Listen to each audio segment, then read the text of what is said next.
On December 25, 2010 in East London, first responders were horrified when they entered a couple's flat whose walls, floors, ceilings, and furniture were spattered with blood. Inside the bathroom, a young man was lying outside the tub. Who was this victim, and who was the monster who had tortured and murdered him on Christmas Day?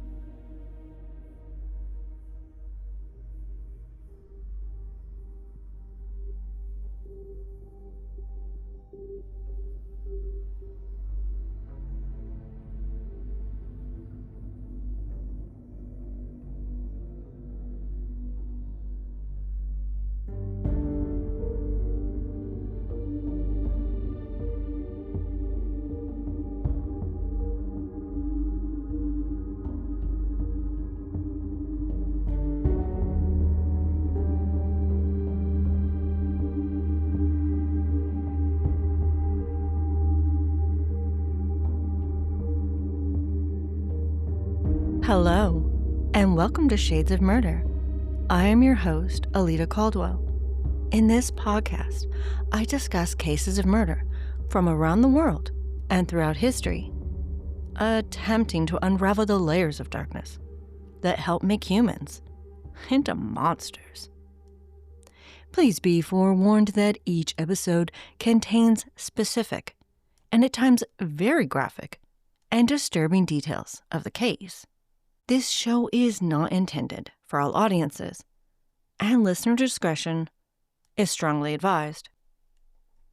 When officers and medical responders arrived at an 8-story flat in London to tend to an unresponsive young man, they were not prepared for the chaotic and blood-soaked scene that awaited them.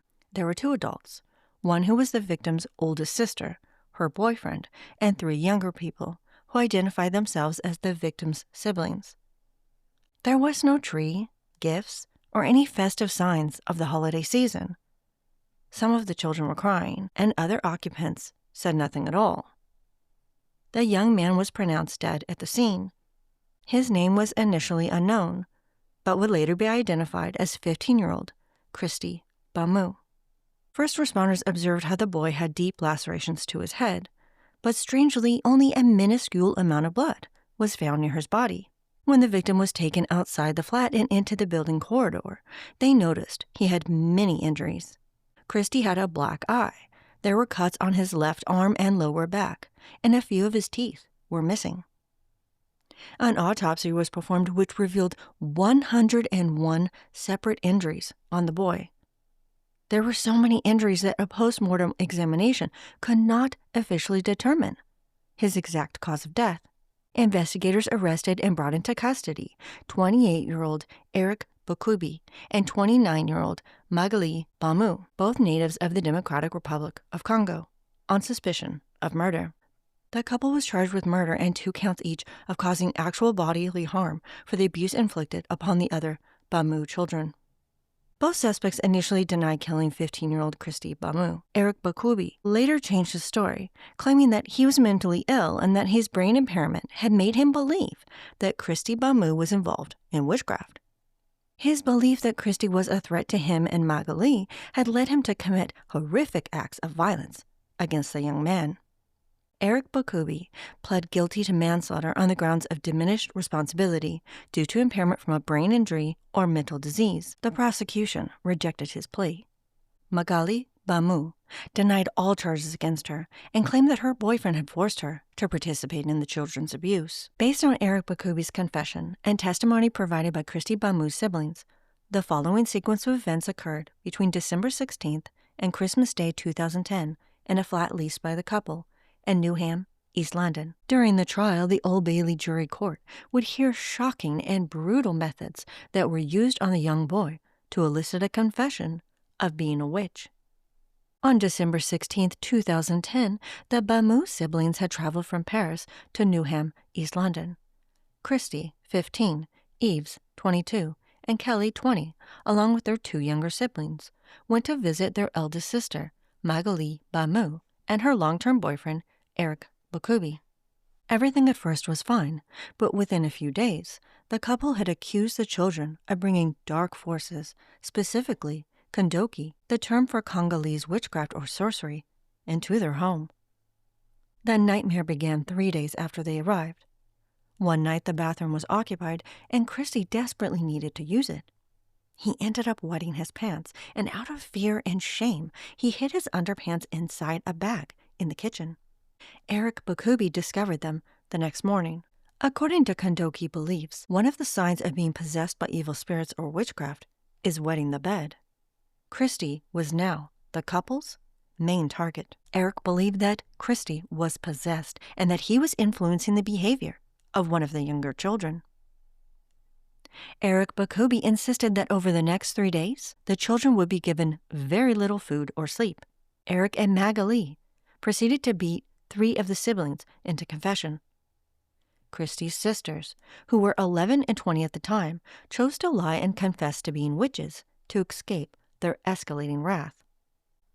Eric Bakubi threatened to kill Kristy Bamu, attacking him with a dumbbell bar and a stick. He was struck with weightlifting bars, a curtain pole, stabbed with knives, and hit with a hammer and a chisel. Anything and everything the couple could locate in the flat to inflict pain and suffering on the boy, they used as tools of torture. Kristy gave in, fearing for his life, and admitted to being there on a mission to kill Eric, his sister, and one of their siblings. But that wasn't enough. His false confession of being a sorcerer, pleading for their forgiveness, and then asking to be freed from this misery was still not sufficient for the sadistic couple. The teenage boy was severely beaten and bleeding profusely. Eric forced his siblings to hold him down as he bashed his head with 4-floor ceramic tiles. After days of starvation and horrendous physical and psychological abuse, the boy begged his assailants just to let him die. It was Christmas Eve. By Christmas Day, the walls, floor, ceiling, and furniture of the flat were spattered with his blood, and Kristy was begging to die. He was dragged to the bathroom, where he endured several more hours of beatings. Eric shoved him into the tub. Kristy lay on the floor of the tub as Eric sprayed cold water on him, but Kristy was too wounded to move. They filled up the tub, and the deranged couple forced Kristy's siblings to sit on his chest, holding him down in the bathtub in a cleansing ritual. One of the younger children described that when Eric noticed Kristy was no longer moving, he pulled him out of the tub and tried giving him a heart massage. But it didn't help. Kristy had stopped moving, and he wasn't breathing anymore. 15-year-old Kristy Bamu was deceased. Eric Bakubi's defense claimed that he suffered from severe brain damage, and he genuinely believed that Kristy was a witch. The defense presented a brain scan that showed lesions indicating some degree of damage or impairment that partially led to his actions. Although there was some evidence of brain damage or mental illness present in Eric Bakubi that may have helped to perpetuate his violent behavior, Kristy Bamu's sister, Magali, had none. She had also claimed that she didn't even believe in witchcraft or Kondoki. When Magali Bamu took the stand in her defense, she burst into tears, weaving a tale about how her boyfriend had accused her siblings of witchcraft and had begun assaulting them. She described how Eric punched them and hit them with a piece of wood. Eric forced her to slap them. Magali sobbed in the courtroom, saying, "I couldn't do anything. I was so scared. I was petrified. I've never seen Eric like this before." Magali Bamu claimed that she felt under duress to follow her boyfriend's accusations and partake in the abuse. Yet there was no history of domestic violence or control between the couple. In fact, the evidence revealed that Kristy's sister had willingly participated in the brutal, horrific acts of violence her younger brother was subjected to that led to his death. The truth was much more ominous than the picture Magali Bamu had portrayed to the jury. During the trial, Kristy's older sister, Kelly, one of the victims who were specified within the bodily harm charges along with her younger, unnamed sister, testified to the nightmare she and her siblings were put through. Now 21 years old, she told the judge how the couple were obsessed with the idea that they were possessed and had come there to kill them. On the surface, this shocking, tragic story appears to be committed by the actions of two delusional, psychotic individuals. The reasons behind the torture and killing of a teenage boy sounds ludicrous, insane, just a bizarre anomaly of a crime. But the truth is much more terrifying. I have discussed the witch trials throughout the world extensively in episode 14, but in particular in Europe and the Americas during the 1400s through the 1700s. If you haven't already, please listen to this very relevant and captivating episode. It is one of my favorite pieces and extremely relevant to this case. Within the story, I touch upon the fact that people today are still accused of witchcraft, especially in parts of Asia and many parts of Africa. They are hunted down, exorcised, and even executed. However, before performing research into the subject for this case, I had no idea of the high prevalence of incidents and how in particular children are at the highest risk of being labeled as witches or otherwise possessed by dark, evil spirits. Dr. Richard Hoskins testified on behalf of the prosecution. An expert in African religions and witchcraft who has assisted in more than 100 criminal investigations, he provided significant insight into the crisis of Kondoki and how it has spread into the United Kingdom and other Western nations. A study conducted by Dr. Hoskins indicated that as high as 90% of African churches in London believe in Kondoki. According to Dr. Richard Hoskins, in the Congo and much of Africa, little is being done to combat the problem of children being abused based on beliefs of witchcraft. After years of resistance, there has been discussion and much progress made in the areas of female genital mutilation, terrorism, and pedophilia there. But extremist beliefs regarding religion, specifically protecting children from accusations of witchcraft, much of the community remains silent about. During his testimony, he explained the misperception of Kondoki and how the contemporary view and practice do not originate from traditional Congolese beliefs. Rather, it is the dangerous melding of fundamental Western Christian beliefs amongst the violence, corruption, and extreme poverty of the environment. What was once seen as an exterior force that healers could defeat with a protective amulet or a charm through the sacrifice of an animal or its banishment into the wilderness, has now turned into an ominous, dangerous entity created by Christian extremism. During the 1990s, Kondoki began to take on a different shape, with many pastors telling their communities that it was the children who were being infected by dark, evil spirits, and that for it to be combated, the children must be exorcised. Dr. Hoskins shared with the court how, when he visited the Congo that summer, he discovered tens of thousands of children being held in church centers. These children had been accused of witchcraft and were awaiting deliverance. This deliverance comes at the cost of either money or gifts given to the pastors. Among the children waiting was a 10-year-old girl. He described the girl as being so malnourished that she looked like a victim of famine. However, according to Dr. Richard Hoskins, the accepted practices performed to cleanse a child of demonic possession or witchcraft don't mirror the degree of violence and torture that was inflicted on 15-year-old Kristy Bamu. The community is too close to look the other way or not be aware of the kind of abuse Kristy and his siblings endured. But in the hidden anonymous cities in the Western world, like London, such torture was easy to conceal, or at least overlook. In the urban landscape of London, away from others who could set them straight, much less save Kristy Bamu's life, the couple had taken these practices of the churches in the Congo and spun them into madness.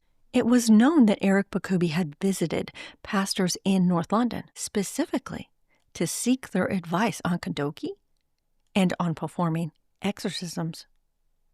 Debbie O'Rio, who is the head of the charity Africans Unite Against Child Abuse, discussed in the trial that these beliefs in kondoki or witchcraft and thus exorcism within the United Kingdom have been encouraged and perpetuated by some African churches, which are placing children at a higher risk of abuse and violence. Similar to other corrupt and greedy institutions, including that of religious organizations, these churches are often motivated by profit and feed on the fears and thus the wallets of scared immigrant relatives. If a child is believed to be a witch and the pastor of the church examines them and brands them as such, then an exorcism must be performed. And exorcisms are not commonly performed for free. Debbie O'Rio has personally helped to improve the practices and policies allowed within dozens of churches. However, many churches, especially the smaller ones that are hidden from popular view, continue to preach about the threats of witchcraft. This has only led to increased child abuse and threats of real violence being committed against children. In the United Kingdom, there is no legal obligation for faith or religious organizations to register with the Charity Commission or any other body, which leads to a lack of transparency. Debbie O'Rio's charity has been advocating to prosecute organizations that brand children as witches. Prosecution of such accusatory labels, in particular on children, can help to expose other incidents because action is finally being taken to stop this treatment. On the stand, Kristy Bamu's older sister, Kelly, described how Eric Bakubi had told the children to jump out of the window to see if they could fly. Kelly swore that Eric was fully aware of his actions over those 3 days and how her sister, Magali, wasn't forced to do anything, nor did he threaten her. Kelly informed the jury that her sister, Magali, could have stopped the violence at any time, and Eric would have done so at her request. But Magali never told him to stop, and in fact encouraged her boyfriend to hurt the children. Kelly was then cross-examined by Philippa McCasney, lawyer for the Queen's Counsel, who represented her sister, Magali Bamu. She attempted to paint her client, Magali, as powerless to stop the madness her boyfriend had initiated. QC McCasney said to Kelly, "You're upset because, as you see it, she failed to protect your brother. But she was as powerless as you all were, wasn't she, in fairness?" To this, Kelly Bamu replied, "Really? She was powerless? No. She could have stopped it, and she didn't. She could have said to Eric, 'Stop, stop, that's enough now,' and he would have stopped." Bamu's attorney once again tried to turn around, making Magali look like a victim, claiming it was nonsense that Eric could have been stopped. But Kelly Bamu wasn't changing her story.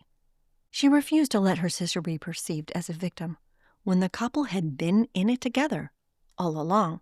Magali Bamu was the one who had grabbed pliers and snipped away at her brother Kristy's ear. She tried to force Kelly to participate in the mutilation, but Kelly refused. All of the children were witnesses to how their eldest sister never came to their help or defense. Instead, they watched as Magali encouraged her boyfriend to beat Kristy until he confessed to being a witch. He begged for their forgiveness over and over again, but still, no mercy came. Kelly stated how Magali did nothing to help Kristy or the other children. She said they all deserved it.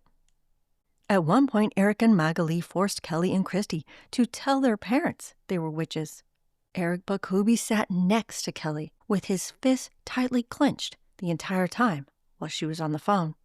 Her mother, Jacqueline Bamu, listened, confused and not understanding anything she was hearing. Kelly told her mother a story about clothing and a doll, a story she had completely fabricated to prevent Eric from hitting her any longer. When Miss Bamu spoke to her eldest daughter and asked her straight out if she was hitting the children, Magali lied once again and said no. The couple justified their actions because they believed that Kristy had cast spells on one of the children in the family. But Kristy refused to admit to doing something evil and dark when he was innocent. Over 3 days, the couple subjected him to acts of torture. They were hell-bent on making the boy confess to being a sorcerer and performed what they referred to as a deliverance ceremony. The pain inflicted on this young man became so unbearable that Kristy finally relented and admitted to being one. But still, he was given no mercy. Barrister Brian Altman demonstrated the extreme violence inflicted on the boy by the defendants. He presented to the jury a curtain pole which had an oddly shaped dent. The dent was in the shape of Kristy Bamu's skull. After getting struck with a curtain pole so hard that it left a permanent skull impression on the metal, his sister watched as her 15-year-old brother stumbled across the room, blood oozing from his head, spraying on the floor. All she said to him was, "Don't sit on the sofa. You might spoil it." On Christmas Day, before his son Kristy was savagely attacked and drowned, Pierre Bamu talked to his daughter, who told him that the children were witches and that he needed to come and get them. Magali also told her father that he was a witch too. One of his child's killers, Eric Bokubi, spoke to him on the phone, urging him to come pick the children up. He told him that Kristy was a witch and that he was practicing witchcraft in his home. Eric Bokubi specifically told Kristy's father that if he didn't pick him up, he would kill him. Then he heard his son's voice. Kristy wasn't crying. He was very calm. And he said to him, "Dad, come and get me, or otherwise Eric will kill me." Then the phone went dead. Pierre Bamu attempted to hire a car to drive him to London to pick up Kristy and his other children, but it was Christmas Day, and the hiring firms were closed. Unfortunately, he never believed Kristy was in any real danger, so he ignored the threat made to his son's life. Pierre Bamu planned to come the following Monday because he just didn't believe it would come to that. The only reason Kristy's father could provide the court as to why he didn't take these threats seriously is because he had known Eric Bokubi for years and he considered him like a son. Eric had always been kind, respectful, and even called him Dad. The relationships that he had with Eric and his daughter Magali were understandably important to Pierre Bamu, but if only he had listened to them, and more importantly his son Kristy, he would very likely still be alive. This is not to place blame upon his father, but such a case serves as a reminder as why it is so important to listen to what your children are telling you.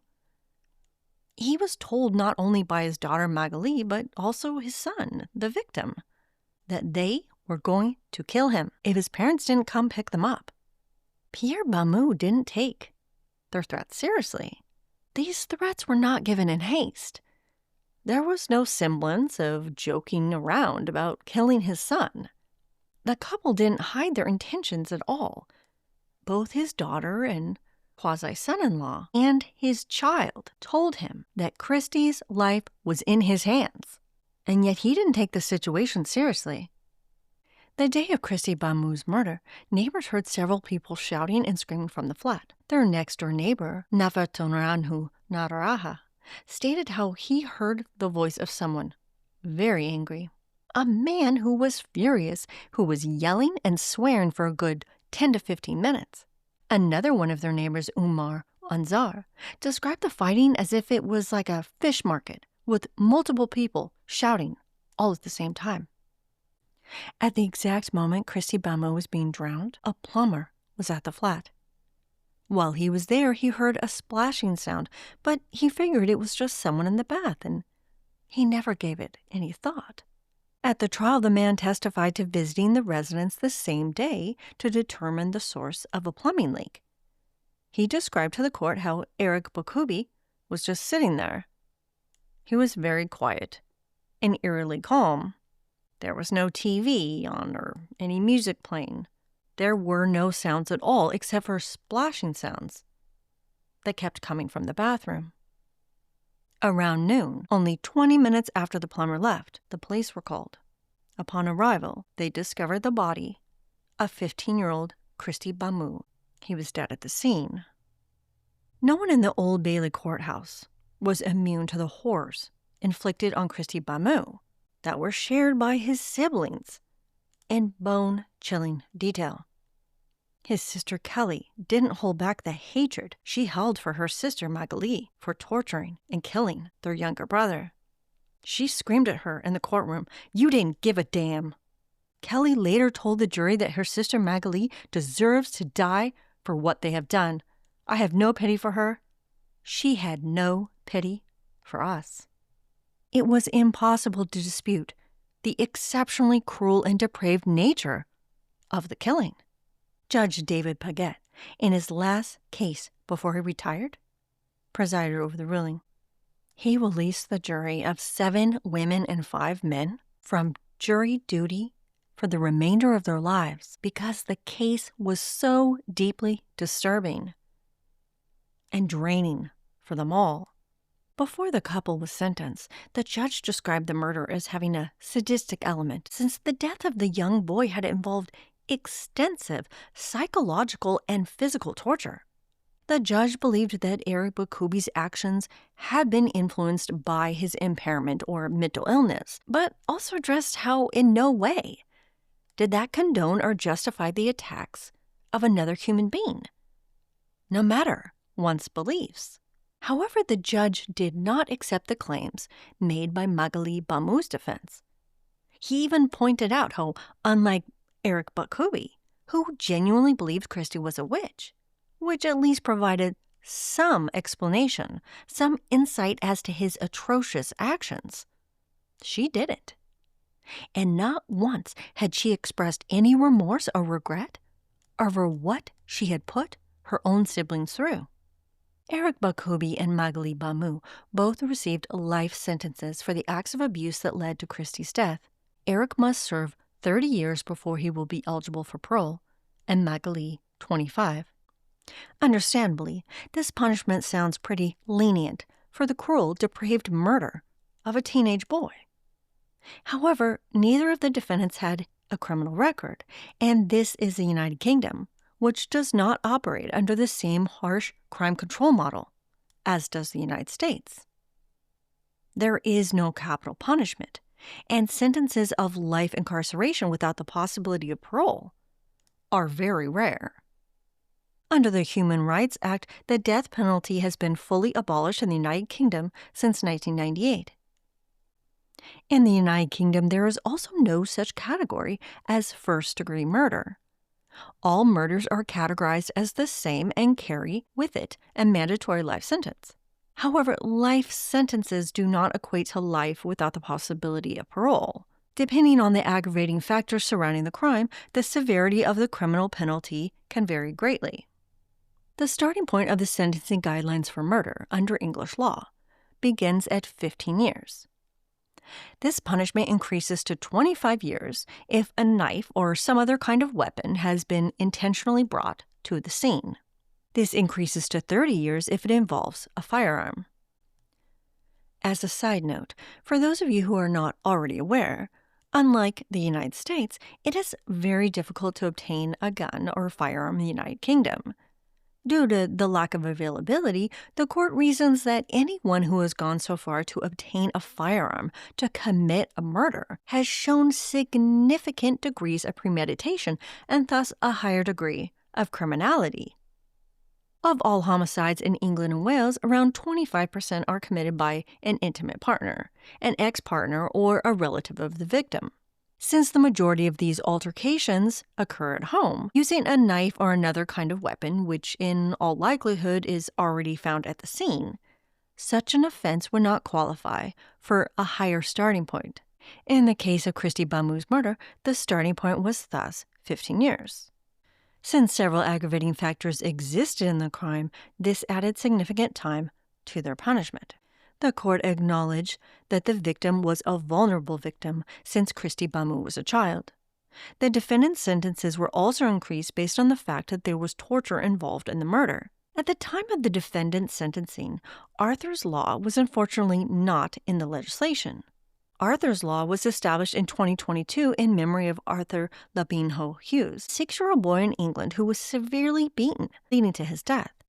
It was a revolutionary statute in the UK, which made the premeditated killing of a child be given a mandatory life sentence with no minimum term set or chance at early release. A true life sentence. Before this law was put into effect, this mandatory sentence was only applied to the murder of children when it involved abduction or it had a sexual or sadistic motivation. Under the laws at the time of the offenses committed by Eric Bakubi and Kristy Bamu, they received the most severe punishment allowed. The prosecutor, Brian Altman for the Queen's Counsel, delivered a statement from the family which read, and I quote, "We will never forget. But to put our lives back into sync, we must forgive." Pierre and Jacqueline Bamu had not only lost their beloved son Kristy, but also their daughter Magali, and a man they considered their son-in-law, both of whom they had loved and trusted. Kristy's father, Pierre Bamu, told the press, I quote, "I feel betrayed to know that Kristy's own sister Magali did nothing to save him. Makes the pain that much worse. They hope that their child did not die in vain, and that his murder will raise awareness around the issue of children being accused of witchcraft, and as a result are being subjected to abuse, neglect, and even death." It had been revealed during the trial that the death of Kristy Bamu wasn't the only incident the couple had been involved with that included abuse and accusations of witchcraft. In August 2008, a 19-year-old friend named Naomi Yanga resided with Eric and Magali for about a month. Similar to the visit with the Bamu children, everything was fine until Naomi was accused of being a witch. Eric Bakubi would not allow anyone in the loft to eat for 3 days. They all gathered together in the living room, sleeping next to one another and praying most of the night to release her threatened spiritual soul. She spoke of how Eric Bakubi had grabbed her and slapped her hard on the back. Naomi had long, beautiful hair, which was a source of great pride to her. To free herself from the nightmarish situation she found herself in, she agreed to cut off her hair to release herself from the witchcraft. Naomi was now free to leave the couple's place. When she left, Eric Bakubi told Magali to get rid of anything Naomi had touched or used in any way while she stayed there, from clothes to pots, pans, and plates. Eric and Magali, as well as the entire Bamu family, had relocated years earlier from the Democratic Republic of Congo. The belief in Kondoki, which is the term there for witchcraft or sorcery, is widely spread, commonly shared, and some churches perform their own exorcisms. In many countries in Africa, this problem has grown into a crisis. According to a report by UNICEF released in 2010, in the Congo capital, Kinshasa, there were 20,000 children living on the streets as a direct result of being accused of witchcraft, and thus were banished. According to a report by UNICEF, or the United Nations Children's Fund, in Bangui, the capital city of the Central African Republic, and across many other bordering countries, there is a strong correlation between children accused of witchcraft and the increased numbers of Christian revivalist churches. The pastors and traditional healers within some of these churches have locked children inside them, often without access to food or water. They have sprayed them with gasoline, performed exorcisms, and even forced them to drink poison. What is interesting and important to understand is that there is a direct relationship that is found between the beliefs in Kondoki or witchcraft and colonialism. The colonial forces in Africa were much resisted, and their authority denied by many. In order for colonialism to have an impact on the communities, they used witchcraft and other mystical beliefs within traditional African religions to do two polar opposite things with the same desired goal in mind. Some incorporated witchcraft into their Christian teachings, and others pointed to witchcraft as a belief to get rid of and educate the community to condone their ruling. In Belgian Congo, the colonial doctors attempted to prove to the people that diseases had scientific evidence and were not associated with witchcraft. These efforts were mainly unsuccessful, and instead they established laws and other methods that changed the local worldviews on witchcraft. In post-colonial times, the government has continued to attempt to overhaul beliefs in witchcraft, specifically to stop the hunting and execution of people accused of it. There is an ongoing conflict between the legal system and mass popular beliefs. Many individuals and communities believe strongly in the presence of evil spiritual forces existing in the form of witchcraft or sorcery. It is believed that these dark forces possess children and adults alike and manifest themselves in acts of evil, tainting and causing death and destruction. This can be evident in something as simple but catastrophic as the withering of crops or the death of a newborn. The state of Congo doesn't acknowledge witchcraft as a criminal or civil offense. It can't be prosecuted because, in the eyes of the law, there is no evidence of its existence. Since 2005, it has been illegal for a child to be called a witch or accused of witchcraft in the Congo. In 2009, the government made it a criminal offense with a maximum penalty of 3 years in jail and fines equivalent to a year's salary. Yet making the accusations of witchcraft a serious criminal offense there hasn't seemed to prevent its widespread occurrence.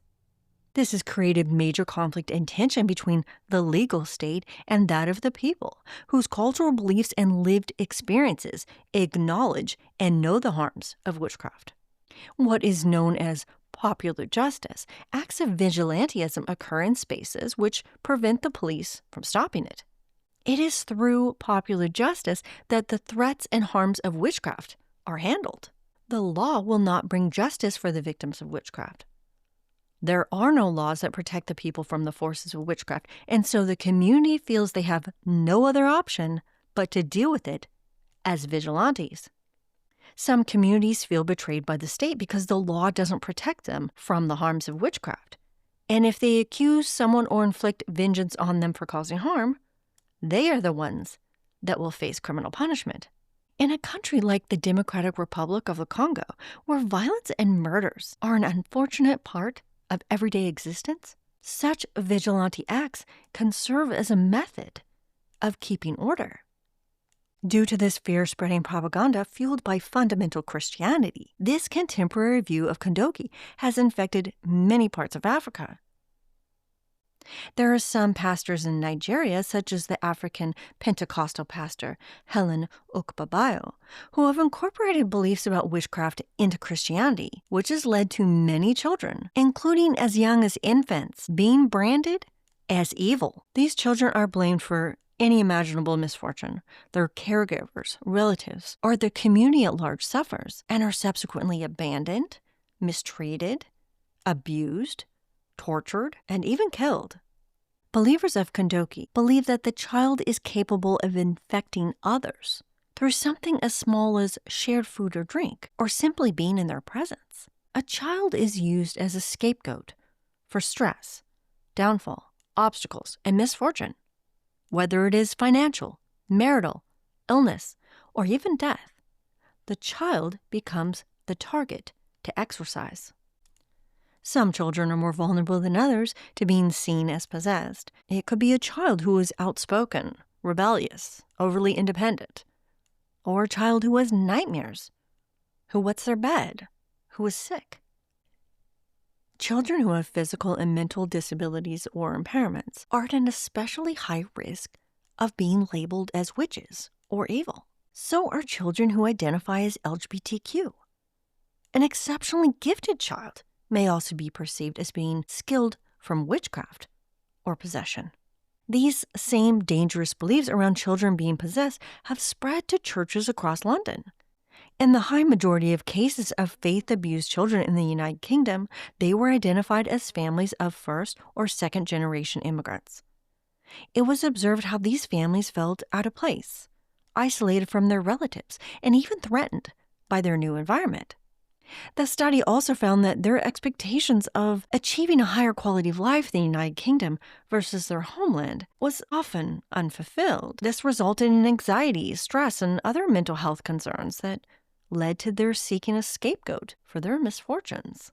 Faith-based abuse and violence are not restricted to one country or one culture.